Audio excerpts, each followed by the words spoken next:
appreciate you clearing your schedules to be here.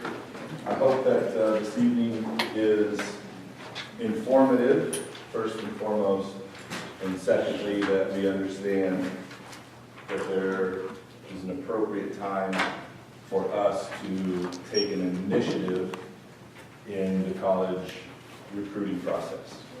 And notice that I use the word us, being the player, the parent, the coach, taking an initiative, which means we are the ones who are seeking the schools, maybe more so than they're seeking us at times. And so that's going to be our objective this evening, introducing what is called the CAP, or the College Advisory Program. This is a program that is present across the country for Rush. So the gentleman behind me on the screen, Josh, you can hear me? I can hear you. Okay. Josh Tyler, he is with Missouri Rush. Just within the last couple of months, he has been named the director for the CAP program across the country. So Josh is going to introduce the program a little bit, take a couple minutes to maybe answer any questions, and then we'll get into the bulk of the meeting. But Josh wanted to drop in this evening and introduce himself and the program. So I'm going to turn it over to Josh here for the next little bit. It's all yours, Josh. All right, thanks. Can everyone hear me? Yeah. Where's my candy bar buddy? Hey. What kind of candy bar was it? Chocolate. Didn't hear us right now. Thanks. Regular chocolate. Chocolate candy bar. Okay.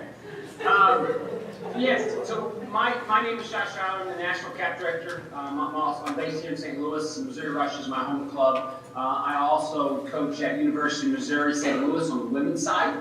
And prior to that, I was at St. Charles Community College, also with the women's side for 6 years.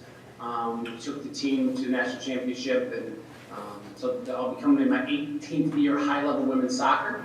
My job has been recruitment for the past 9 to 10 years. That's what I've done at the community college. We got to get kids into college and then back out to a four-year school.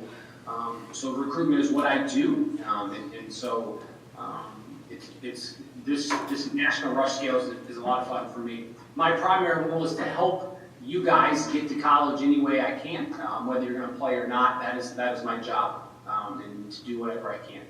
So I'm going to talk briefly, as Adam said, I'm going to talk briefly about what we're doing from the national level and really how it affects you, because that's the bottom line. We can ramble on what we're doing at the national level, but there's some really cool things that we're putting in place that's going to help you guys get to college. I want to show you this little thing here. If I do this right. Hey, look back. Can everyone still hear me? Yeah. Okay, can you see this up here? Yeah, look at me. Okay, CAP program. So real quick, so the good thing is we have 52 clubs across the country, and we have 37 international, so 52 Rush clubs. The overlying goal of CAP, is that every freshman and older needs to know about CAP and who the CAP director is. So Adam has done a great job. He has a presentation that I've seen, and it's actually probably the best presentation I've seen through all of Rush so far. So we're actually going to steal a lot of it and share it with other people. So every Rush player that wants to attend college will have the resources. Whether you want to play college soccer or not, we want to help you get there. So here's kind of the cool thing about from the national level, really, is that with say Adam, the local CAP director, each CAP director has relationships with college coaches, as Adam does. And let me ask this question: does anyone here in this room want to leave Wichita, Kansas, and go to college somewhere else? It's okay if you. Anyone? Yeah. No one? Yeah. Okay, man. Where do you want to go? Head man. I didn't see anybody leave Wichita State. Say what? No. Okay, so let's just presume with the Nike Blue headband that you want to go to Carolina. It's Berkeley. She's too afraid to say it. But Where, Berkeley? yeah, Berkeley. So Southern California, is that correct? Yeah. Okay, good. I don't know why you never want to leave Wichita, Kansas for Southern California, but I mean, that seems like a good choice. So we actually have a SoCal again. What's your name? Um, Bella. Hi, Bella. How are you tonight? and Did you get some of her chocolate candy bar? No? Okay. So let's say you want to go to Southern California, Bella. So what happens is you go to Adam and say, hey, Adam, I want to go to Southern California. And what you guys do is part of the program we have, which is College Fit Finder, which I'll circle back to.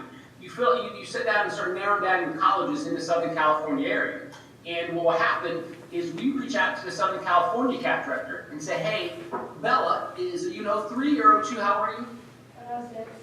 06. 06, okay. So Bella is a 2006, and she wants to go play in Southern California. Can she come out and guest play?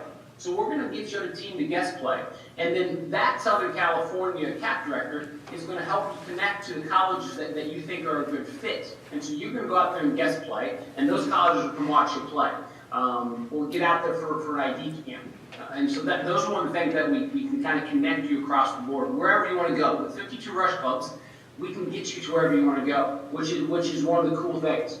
We've always had these pieces there, but now we're connecting the dots. And so that's one of the things Adam will do. And it works very parallel. Someone else from Southern California wants to come to Wichita, Kansas, we start making those connections.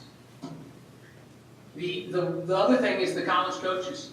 So we have 35,000 kids in Rush, and roughly 10% are high school age. So 3,500 players. So again, I coach University of Missouri St. Louis, and we are desperate for a goalkeeper in 2019, next year.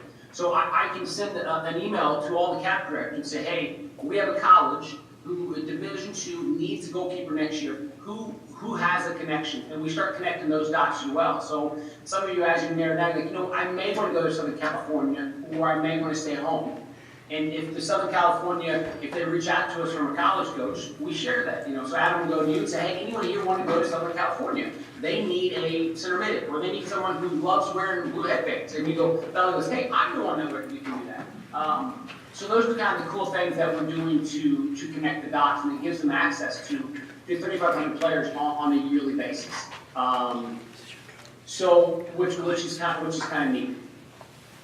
The other thing that we're doing is we are doing Rush, so we're doing college exposure camps, and I'll come back up here. So we're doing college exposure camps, and we're going to do those across the country. We're going to have one in St. Louis. We're going to probably have one up in Wisconsin and Colorado to start for 2019. And we're also doing one in Alaska. So if anyone has the itch to fly to Alaska, you got a good opportunity. But what will happen in those situations is we'll go to these camps and we'll work with college coaches. So we're going to have a 10-to-1 ratio. So if there's 70 kids, we're going to have 7 college coaches plus 7 to 10 college players that are working. And you'll work hand in hand with the coaches all day. Do some technical training, do some possession, things like that. And really have one-on-one time with college coaches and college players to ask them. You'll have time to ask them the real questions, as girls sometimes want to know. They ask the teammates, how are the boys' team, hypothetically? Questions that they really don't want to ask the coach, and so you're going to have those opportunities, and we're going to put you in those situations. And you can ask the questions, is this coach a jerk? Does he pick on people who eat chocolate candy bars? Whatever the questions you would ask, you can ask those questions. And so that's kind of what we're doing with the college exposure camp from the national level.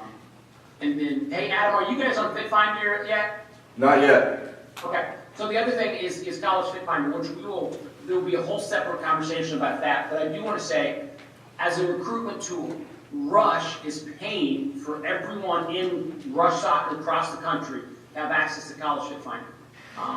You don't have to pay for any other program. It is hands down the best program that I have seen as a recruitment tool. We will get you on it. We will get you set up. It is 100% free to you. There's no additional charges. There's nothing. There's not a sign up and pay extra. We're spending about $25,000 to get all the kids on College Fit Finder, and you're going to be able to print team brochures off, update with the college search. It is such an in-depth detail of what you're looking for in a college search of size. And if you want to be a Spanish major in Southern California and play Division II and have a 3.5 GPA, kind of goes, whoop, here's your college for you. And it helps you with the profile. So all that is paid for, and there's no financial gain for Rush. I mean, I said it's cost. out of our budget to do it, and that's one of the things that we're doing. So it's going to be really, really cool. It's a dynamic program, the dynamic search program, and helping you through that recruitment process. So within the next month or so, you guys will be getting an email. We're working with Adam, and we'll get an email saying, here's your profile. You just have to go and fill the information out. And so we're really excited about that college fit program. Those are things that no other club can do. I mean, we can connect the dots. There may be better clubs that they're a better team, they're a better 06 team, but there's no other club in the country that can connect the dots so that we can. I mean, Rush really is the largest club in the country, and we have the availability to connect dots and get you to college and get you college exposure more than any other club in the country. So it's you guys have a lot of resources at your hand. So any questions that you guys have, you can ask Adam. Adam is known. He can email me or call me. And so that's kind of cool. That's the basics from the Russian national standpoint. Are there any questions that I can answer from a national standpoint, or any questions at all that you guys may have?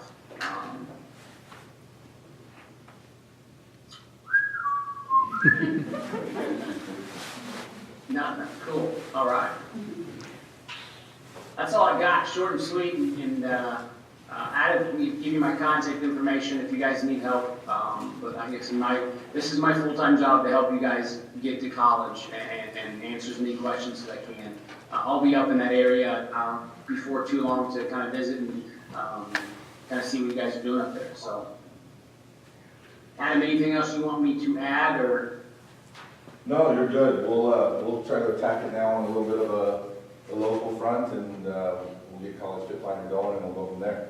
Cool. Thanks, guys. You guys have a good night, and Merry Christmas, everyone. Thanks, Josh.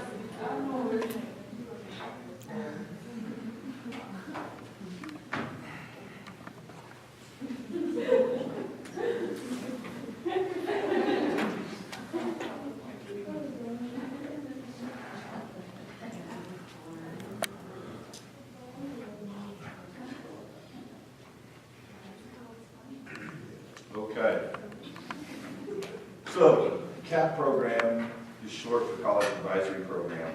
Before we jump into the presentation I put together, I sent out this survey last night, this morning, and it looks like 31 of the girls have had an opportunity to respond to that, so that you guys have an idea of my perspective coming back to the group and what my challenge will be for the group.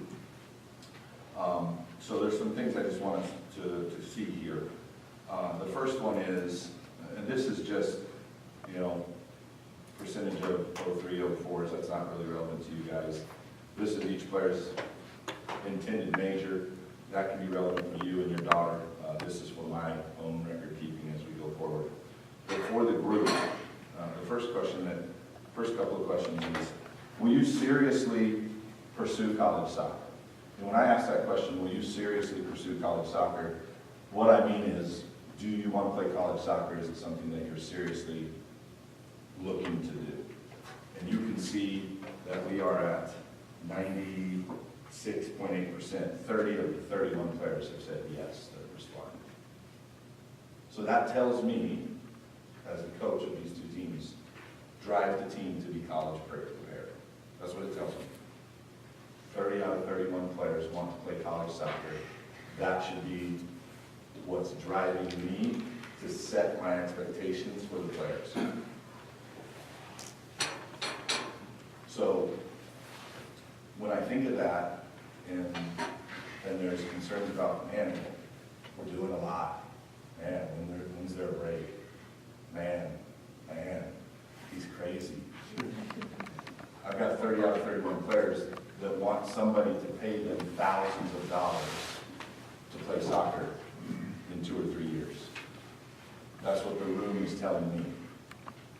And so if the room is telling me that, then I'm going to have to be a little crazy. That's what you think, right? We're pursuing a passion, and my biggest fear is to turn players out that aren't ready, that aren't prepared. And so if you can play for me and meet my expectations, then I know that you will be ready to play in college. And so that's why the team is geared and paced the way it is, both teams. It's why we have basically turned the teams that I coach specifically, and we've turned the club even more and more and more trending towards it being a 10 to 11 month a year obligation, as opposed to 3 months in the fall and 3 months in the spring, and you show up in the winter if you want to. That's how it was when I joined the club 10 years ago.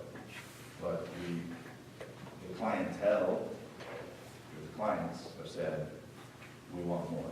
We have a higher expectation of ourselves. So this is what drives my decisions and what I have to do to put what I feel like is the best interest of our players first. What level of college soccer do you realistically see yourself playing?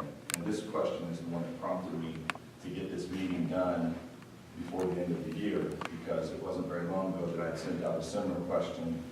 I think it was to the 04 group, and it was list your top 5 schools, and I looked at the top 5 from the players, and I immediately became concerned about the schools that I was seeing on the list, and me knowing the recruiting process and the timing and what is and is not realistic.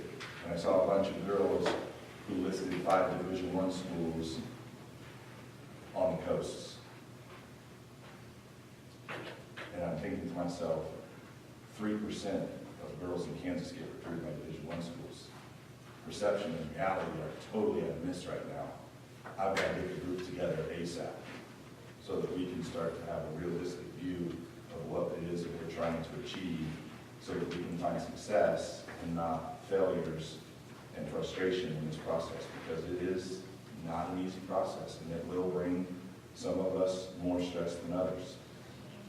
So this question is, what level do you realistically see yourself playing? Now we've got 31 people. We've got 17 that have said, I think I can play Division II. That's what I realistically see myself playing. 11 have said Division I, 2 have said junior college, and 1 has said that they're not intending to play right now. So when I read this question, I think that that's the highest level that you can play, not the only level that you can play. So those 11 of you that have put, I realistically see myself playing Division I soccer, that's the highest level.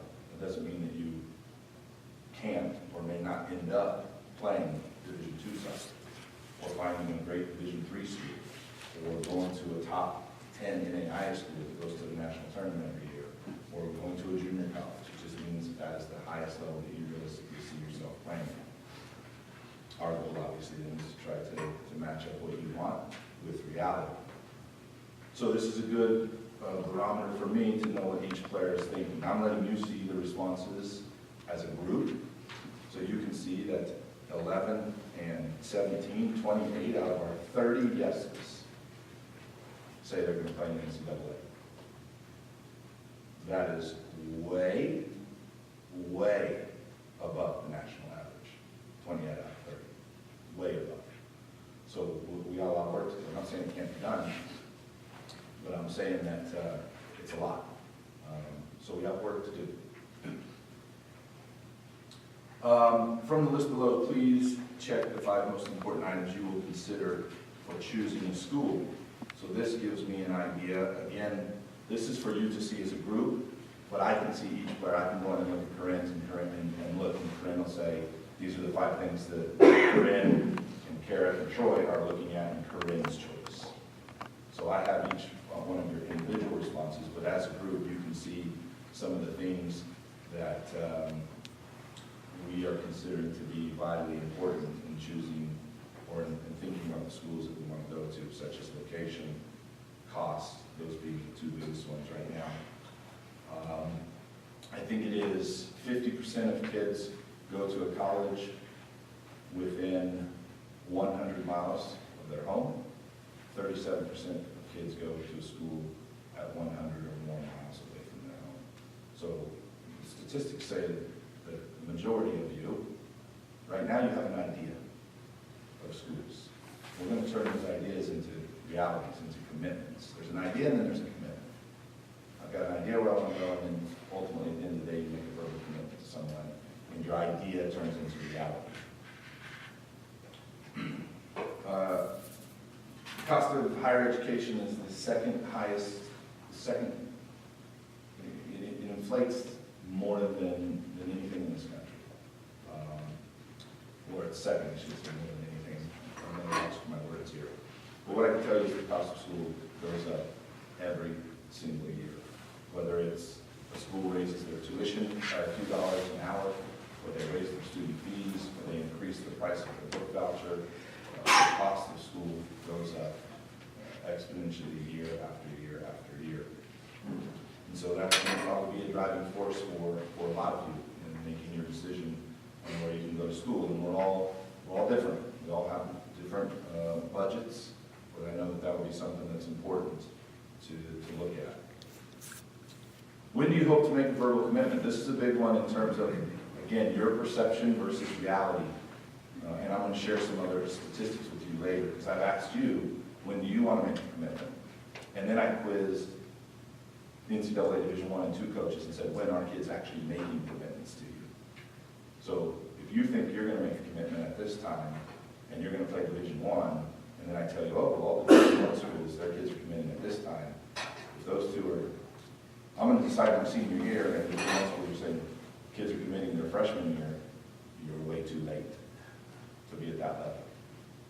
So right now, we have a high percentage of you that are looking to make your decision before or during your junior year. I think that's a somewhat good timeline. We'll go into it a little bit more. But this is what the group is thinking right now. School list, this is for me. And then what do colleges look for? So I gave the girls a list of 15 attributes, and I said pick the 5 that you think are the most important for college coaches when they look at prospective recruits. 31 responses, 30 of our young ladies picked work ethic as the #1 thing that college coaches would look for from a recruit. I will share the actual statistics with you here in a little bit. But I was happy to see that we selected work ethic. It told me that we have a very intelligent group. And we have 30 out of 31 selecting that. So this is what I gathered from you prior to the meeting. Some for you to see how the group has responded as a whole, and some for me to see how you've responded as individuals so I can help advise you in your own individual college quest. Okay? So now, jump into this. And I hope it works. Try to see these nifty remote. The College Advisory Program, or CAP, this is just a quick explanation of what it is. But basically, it's Rush's responsibility to help you. I'm blocking my camera. It's Rush's responsibility to help you not necessarily find the school. You have to find the school. Right? So one of the things that I don't want anyone to misunderstand Josh or me is that you don't get to sit there and we find the school for you. That's not how this works. We're a council, we're an advising group, right? Obviously, with me being the technical director of the club and also your individual team coach, you'll lean heavily on me for this advice.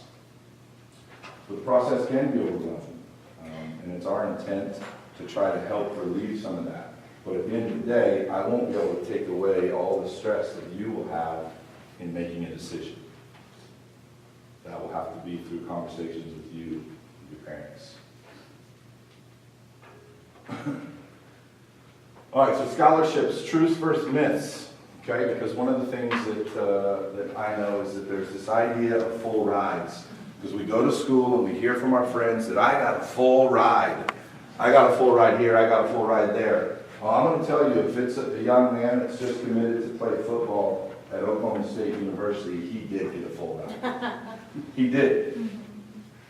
Because there's 2 different kinds of scholarships. One is called head count, and one is called equivalency. Soccer is an equivalency scholarship sport. So when you hear about these girls and these guys who are playing football and basketball saying they got full rides at NCAA Division I schools, they most certainly did. They did. They got everything paid for. Their books, their tuition, their fees. the room, the board, it's all paid for. They don't pay a penny. But that's not how it works in most of the other sports. In most of the other sports below Division I. It's equivalencies. So for Division I soccer, you can see I've made this table. There's 333 teams, 9,000 players, 4,600 scholarships. Average roster size is 27. But a Division I school only gets 14 scholarships. So if they have 27 girls on the team, but they only have 14 scholarships, you're going, well, there's 13 players that don't get a scholarship. No, that's not correct. They take those 14 scholarships and they divide them up. And I tell Yossi that I'm going to give her 50% soccer money. And Yossi might go, well, how do I pay for the other 50%? Well, financial aid, academic scholarship based on your GPA, your ACT score, your mom and dad, your college savings account, whatever other way, but the soccer coach is only going to give you this percentage. They're going to pay for an equivalency of 50% of your school for that year. So that's Division I. You can see the difference of 13 scholarships. Division II, average roster size of 26 players, they only get 9.9 scholarships. So you can see that they're short 16 scholarships. So they have to divide it up even more. So your percentage is likely to maybe go down. Very difficult for you to get a large percentage. NCAA Division III are not allowed to give athletic scholarships. They only give academic aid. So no player on their team gets an athletic scholarship. It's only your grades, your financial aid, and whatever mom and dad prepared. In AIA, average roster of 24, they get full 12 scholarships, about half their team. Most NAIA schools work on an average, so their school doesn't even say we're going to give you 12. They're going to say you can give every player on your team an average of $10,000. So one kid might get 20, which means they need to find another kid that gets 0 to make the average of 10. Or they may just say, we don't care what you give a kid, but here's the cap. I know for a long time, Fringe University worked on a cap. So it didn't matter how good the player was, she couldn't go over X number of dollars, and I think that cap was around $15,000. So whether you were really good, or you were average, or you were below average, it didn't matter. You couldn't go over $15,000 because that was the cap at the Friends. Bethel, for a long time, worked on an average. So if they wanted to give a really, really good player a lot of money, they had to go find a couple players they didn't give very much money to at all, so that their average would work out. All off of equivalencies. Then junior college, average roster size of 20, we have 24 scholarships. So almost on a yearly basis, we have every kid on a scholarship that pays a minimum of books and tuition. Okay? Most of the time, you are going to see schools when they make offers, and they give you these offers where kids are going to come back to school and say they got a full ride. It's a little bit misleading because maybe the school paid for all the books and the tuition and the fees, but the school's not going to pay a penny for their living. That student athlete's going to have to pay for their own dorm or their own apartment. And so kids will tell you, I got a full ride. I got all my school paid for, but I didn't get a penny of living paid for. So it's not a full ride. A full ride is everything. You don't spend a penny. So if you look at the number of players, almost 400,000 high school soccer players, 40,000 college soccer players, it's about 10%. And if you look down to the bottom, there's an estimated 9,800 college seniors, or high school seniors moving on, but there's only about 3,300 seniors from college graduating. So all these freshmen that are ready to go play college soccer are fighting for about a third of the scholarships that there are available. So it becomes very competitive. So, full rides in women's soccer are much more myth than reality. So if you're sitting here thinking that somebody's going to come and give you a full ride, you may be sorely disappointed and frustrated. And mom and dad, you may be frustrated because you may be going, why isn't somebody paying for everything for us? Because it doesn't happen in our sport. Very, very rarely. I'm going to share some numbers with you later in the evening.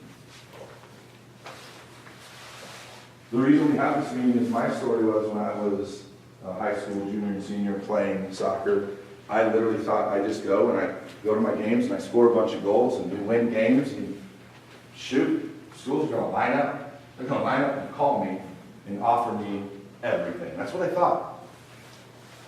Because I had no one advising me. So I went to college the first 2 years without playing soccer because I had no clue. Because nobody was calling me. Because I didn't know how to get myself in front of coaches.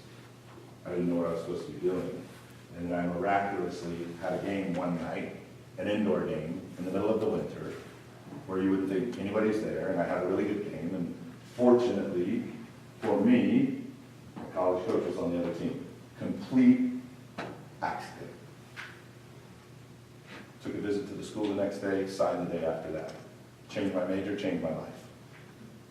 So, that's not what I wanted to do for you, okay? Because I was just dumb luck for me. So head count versus equivalency, hopefully I've explained that. Football, for example, gets 85 scholarships, full scholarships at a Division I school, while their women's soccer team gets 14. So 85 guys on the football team, 15 guys on the basketball team, the women's basketball team as well.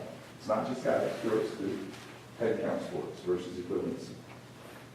So understand that what you're doing when you go through this process is you're trying to find the best package that you and your family can afford, knowing full well that there's going to be something that's probably going to be your financial responsibility. Scholarship truths. Scholarships are for 1 year, and they can be canceled. You don't perform, your coach can bring you in the office at the end of the fall term and say, we're not going to give you as much as we gave you last year. We're not going to renew you. You're not performing, you don't go to class, you get in trouble. We don't like your attitude. We will not be renewing you. It is a business. That's the truth. You are going into the mindset, if you go to a junior college, I'm going to be there for 2 years. If I go to a 4-year school, I'm going to be there for 4 years.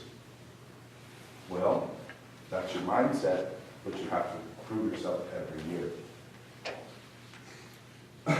Athletic scholarships can be renewed, reduced, increased, or canceled. You need to understand that's the truth. So once you arrive, it doesn't mean it's guaranteed. You know, it's the old saying that talent gets you in the door, character keeps you there. Athletic scholarships are awarded in a variety of amounts ranging from full to very small scholarships that provide maybe only pay for your books. I know a number of girls in Wichita who went to Big 12 schools on a book scholarship. That's all they took were books to go to the school that they decided to go to, because that's the school they really, really wanted to be at. The different levels. Okay, so what is NCAA? What's the difference between Division I, Division II, Division III? Okay, well, essentially the differences are the size of the school, the number of sports that they have to sponsor, and the levels at which they are funded. Okay, so you have the NCAA, which primarily are public schools. There are some private. You have the NAI, which are primarily private four-year schools, and you have junior college, which are almost exclusively public, with a few exceptions. For example, there's 21 or 22 junior colleges in Kansas, and Exton is private, the rest are public. So this, I thought, was a very interesting statistic. It's a little bit tough to see here, but these are all the NCAA schools. Division I are in blue, Division II are in yellow, Division III are in green. A total of 1,041 schools have women's soccer in NCAA. This does not include NAI or junior college. But you can see, once it hits Kansas and goes west, the school, they're just on block. And if I were, and you can filter through this, and I took Division I and Division II off there, and all the Division IIIs were almost exclusively in the Northeast. So that's kind of a map, and you can go to the NCAA's website, and on their dashboard they have this. It's a really cool feature. You can pick the sport, you can pick the state, you can pick the division, and it'll pop up the schools, you hover over the dot, and it'll tell you the school, and give you the link to that school. So a really good resource. Women's soccer, in the early 80s, only 11% of the NCAA had it, and now 93% of schools have women's soccer. So this is good news for us. This means we have a lot of opportunity. A lot of players to compete for, spots, but a lot of opportunity. I know that for some of you, we've had this back and forth for a long time about specializing versus multi-sporting. And I'm going back to 30 out of 31 say that they want to play in the NCAA. That's what I'm going back to. This isn't, well, this meeting is twofold. It's one, it's my opinion, because I'm the coach. And two, I'm trying to present statistics to the group. I want to present statistics to you, not just how Adam feels. 61% of women's soccer players specialized in soccer by the age of 12 that play in NCAA Division I. In my poll of Division I schools this morning, no Division I school told me that they had more than 5 players who multi-sported throughout their high school career. Of all Division I schools that I personally contacted this morning. Division II, none had more than 50%, and most of them said, some were at 0, and most of them said that it is trending more towards specialization. I'm not saying it's right, I'm not saying it's wrong, I'm just presenting the statistics to you. And what you have to understand when you go out and you do your research and you look at things, all the sports are different. We're not football. We can't play, you can't play tackle football 12 months a year and stay healthy. Is there the risk of overuse injuries when you're one sporting? Sure, there are, in any sport. But I think that this is a statistic that we need to hear and know when we say that this is the level that we want to play at. Because again, will you be good enough? Will you have invested enough time? If you believe that you want to play NCAA Division I, the average GPA for women's soccer is 3.64. In fact, in my survey this morning to the coaches, one of the coaches, he answered my 5 questions, which I will share with you at the end, and he added on, and we only want smart players. Team GPA 3.65. I didn't ask him anything about academics. The coach readily volunteered that information to me. So, if you are someone who is hovering around that 3.0 or below, and you want to play in NCAA, you need to do some thinking quickly on how to increase your GPA or reevaluate your goals. If academics are not a priority for you in the NCAA, it becomes challenging for you. And grades are worth money. Thousands of dollars. I know that as a junior college, I get to experience that all the time, and we try to challenge our players to have a 3.5 because I know that that's a really good number to be at when they leave for academic transfer scholarships.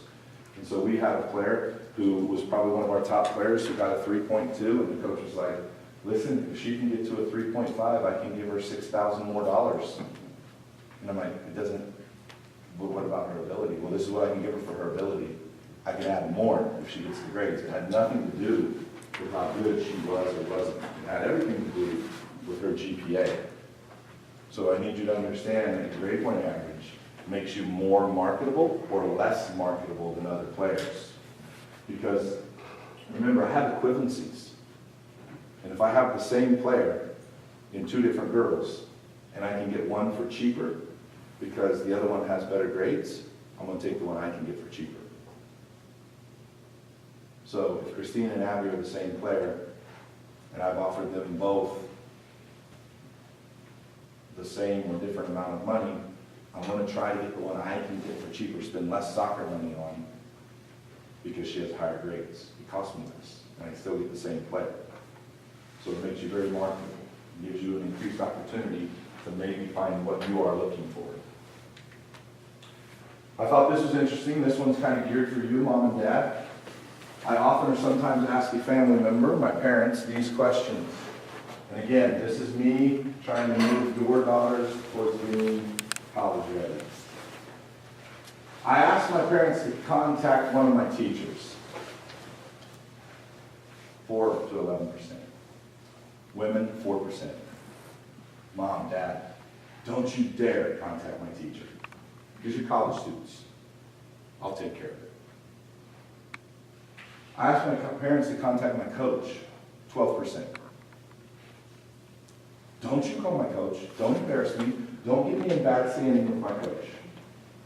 And see, the paradigm shifts, Mom and Dad, because right now, you pay me. You're paying for a service.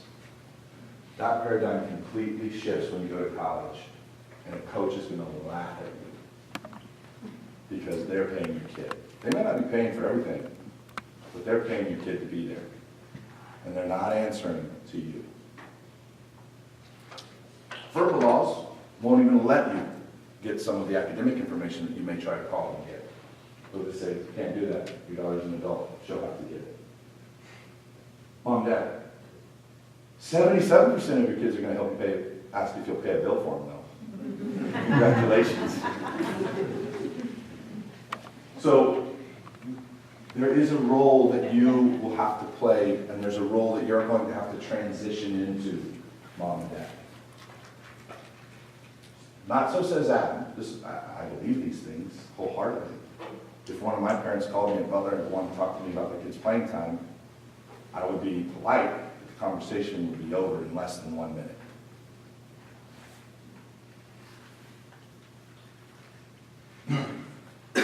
NCAA Division I players being recruited, 3.2% in Kansas. You all live in Kansas. 3.2% of you will be recruited by a Division I school. Now, that percentage goes way up when you just isolate it to club players. This is including high school players, rec players, right? We're just a club. So our percentage goes way up. But what you need to understand is the very difficult challenge that you are up against to try to secure a roster spot at the very highest level. A number that I want you to be aware of. NCAA Division I, it means they have to support 14 sports, 330 members, an average enrollment of about 10,000. 1 in 25 students at a Division I school is an athlete. 66% are public schools, 34% are private. Division II continues to be an equivalency sport. 268 members, average enrollment of around 2,500. So Division II schools on average are about a fourth of the size of a Division I school. That drastically changes your student athlete experience. A weekend on the campus at a Division I school with 40,000 students versus a weekend on a campus at a Division II school with 2,000 students will give you a completely different social experience. So you need to be aware of that when you're making your decisions. 1 in 11 students in Division II are student athletes. So 1 in 25 in Division I, 1 in 11 in Division II. Division III schools, 81% of active Division III institutions are private, 19% are public. There are 440 members. 1 in 6 students in Division III are athletes. So you can see that the majority, that you're going to be, the enrollment's much smaller, and therefore the concentration of student athletes goes up tremendously. And that's very similar to the junior college model. The big difference again in Division III, no athletic scholarships. Any questions so far? Comments? Concerns? You can participate.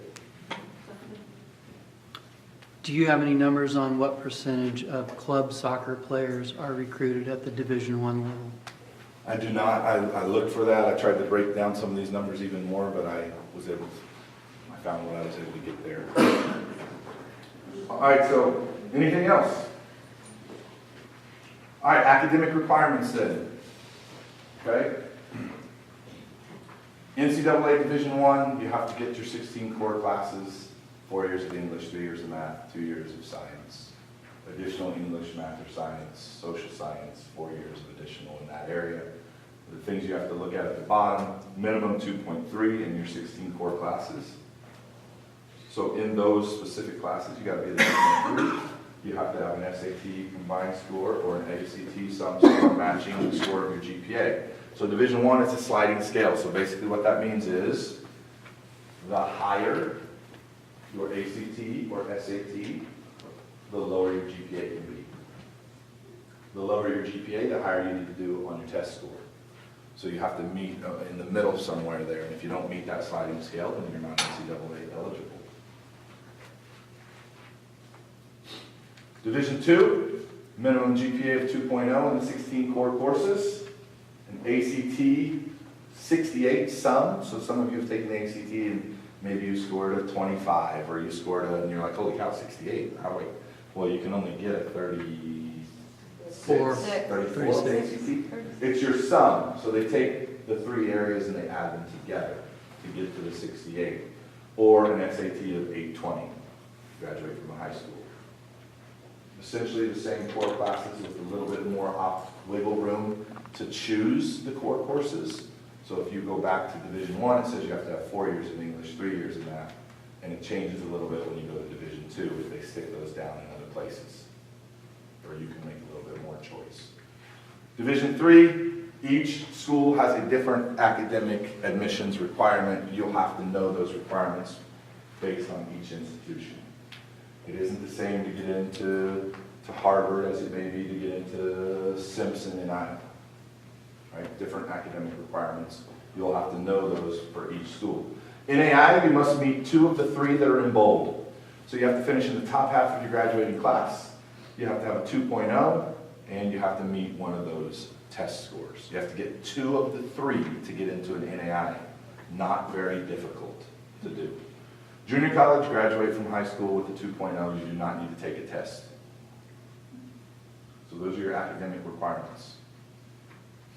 To make sure that you're meeting those academic requirements, what you're going to want to do long about your junior year, so some of you, that's not too long from now, if you haven't already, you're going to need to apply to the Eligibility Center. So the NCAA Eligibility Center, some of you may have heard it called in the past, the clearinghouse. You'll have to apply, and basically what that means is that the NCAA is going to go in and they're going to evaluate your transcript, you're going to send your test score, and the NCAA Eligibility Center or the NAIA Eligibility Center will then deem you eligible. And you will become a qualifier, a partial qualifier, or a non-qualifier. And that determines whether you can get admitted, that determines whether you can practice or play, that determines whether you can get a scholarship. But again, if you can go back and meet these academic requirements from the 3 different levels, or Division I and Division II, I'm sorry, Division III doesn't have to go through the Eligibility Center. So Division I and Division II, if you meet those requirements, you should get through the Eligibility Center. The same with the NAI. The other thing that the Eligibility Center will do is make sure that you are an amateur. Make sure that Coach Hunter didn't slip you a couple $1,000 to score in an FCSA game on a Sunday. So that'll be important for you going, and that needs to be probably seriously looked at not before your junior year. Okay? Mandatory to go to the NCAA Division I, Division II, or NAI. In fact, for official visits, which don't really exist a lot anymore until you've already committed to the school, you can't have an official visit, which means the school pays for your visit, unless you've been to the Eligibility Center. All right, now the recruiting process. Before I move into this, questions, comments? Okay? So, they asked coaches about the recruiting process, what would you like to see more from players and parents in the recruiting process? So the dark blue said, we strongly agree. The light blue says that we agree. But combined, they agree. Okay? Be more realistic about scholarship opportunities. So that's why we started this presentation with myth versus reality. Be realistic about this idea of full rides and how they do or don't exist. Be realistic about your ability, your role in the team, and how that should have a direct relationship to your offer. Common sense for me says the more that the school offers you, the bigger of a role they expect you to have. Little offer, little risk, big reward for the coach. I'm going to give this kid books. If it works out, I won the lottery. I'm gonna give this kid books, and if she doesn't work out, she doesn't play very much, it only costs me books. No skin off my back. So, one of the things I see players do is I see a Division II school come to a kid and say, we want to give you 75%, and we think that you're going to be an impact player for us, and you're going to play 70, 90 minutes every game. And we see a Division I school come in and say, we'll give you books. And off the player runs to the Division I school to have books and be a practice player for a year or 2 years, and then want to transfer or quit playing soccer altogether. This is the cold hard reality. Number 2, be more realistic about your talent level, which I've just touched on. Recognize the importance of academics in the recruiting process. Be more proactive in their own recruiting. Improve their exposure to coaches. Start earlier in the process. Expand the college search parameters. So don't put all of your eggs in one basket. What I mean by that is, when I ask you for your list of 5 schools, all 5 schools should not have been Division I schools in the SEC. Because what if you're not an SEC Division I player? Then what? Then what? All right, so I asked you to list those 5 things that you thought were the most important for a college coach to look at when they were recruiting.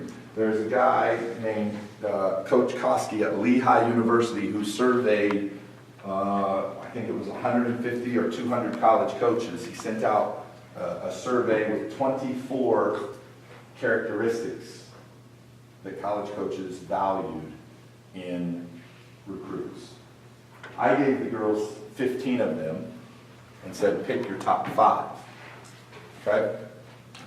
I showed it to you at the beginning, and their number one was work ethic. That's the one they picked, 30 out of 31. Here's what the college coaches said. Number 10 is soccer IQ. Know the game. So for you parents who see me get frustrated and yelling at your daughters, and for players who see me getting frustrated and yelling at you and pointing to my temples, trying to bash them in and saying, I need you to be a thinking player. That's the term I use with you, right? A thinking player. That's your soccer IQ. You're not out there just running around. You're thinking about what your objective is. We didn't do very good on this one. Team before self. It is a team sport, and we often lose sight of this. Right? One of the things that everything I'm going to say tonight you may not like or agree with, but I have to say it. But I know that some parents come back to me and you give me this statement, I got to do what's best for my kid. And sometimes I want to go, and you don't think I am? If you don't think I am, why are you playing for me? But there is this idea that we're playing a team sport. And college coaches want players who put team before self. You're not going to win the championship by yourself, just like you're not going to lose it by yourself. Accept the role assigned by the coach. So be versatile. Well, I played the number 10 for Adam for the last 6 years.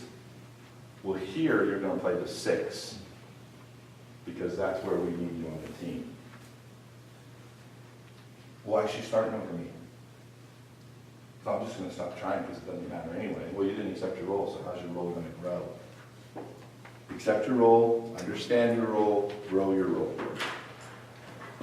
Mental toughness. You know, we try to help players, but at some point, ladies and gentlemen, even with my college players, at some point, I have to sit with Travis and go, we paid this kid this money to be here. We're not going to babysit her anymore. We're just not going to. We need to stop spending our resources on this player who can't get it. Let's give the money to a new kid and try somebody different. Coachability. It's your ability to learn and adapt. All right, and then the top 5, which is what I asked you guys to select. Character. Someone that the coach can trust. Someone that the coach has no problems with you being a representative of their program and wearing their apparel on campus and around town and taking it back into your home communities. Technical ability. this equation that Coach Hunter has told you for years. More time with ball equals sign. What's on the other side of the equal sign? Better player. Better player. Self-drive. Coach doesn't want to have to ask you to try hard. Doesn't want to ask you to go to class. Doesn't want to ask you to be where you're supposed to be when you're supposed to be there.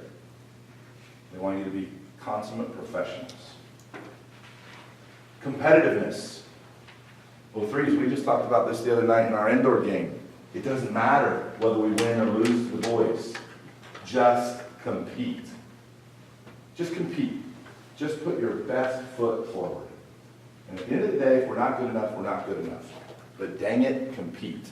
And number one, I'm proud of the group of players that I coach, because you nailed it, work ethic. You got to be a worker. A lot of players are going to tell you that going to play college athletics is like having a job, and in many ways it is. But it's a job that you get to spend every day with your friends, playing a sport that hopefully you're passionate about. It's not working at a gas station cleaning the bathroom or waiting tables.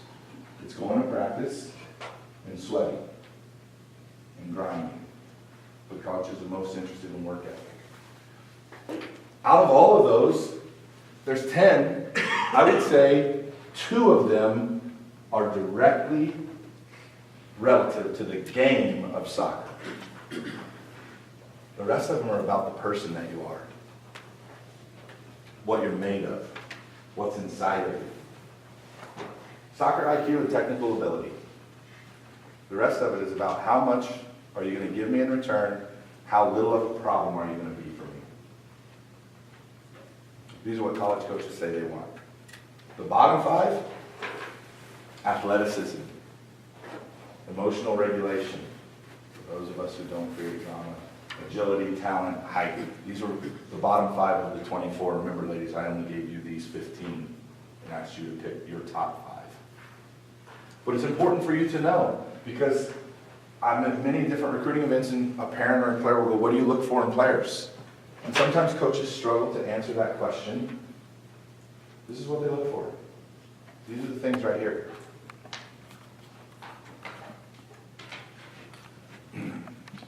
All right, so what do we need to do? Well, first of all, we need to resist peer comparisons. Each of you are different. It doesn't matter who committed to where and when and who's talking to who and why isn't this coach talking to me, and it's about you and finding what's best for you. So it's tough to resist peer comparisons.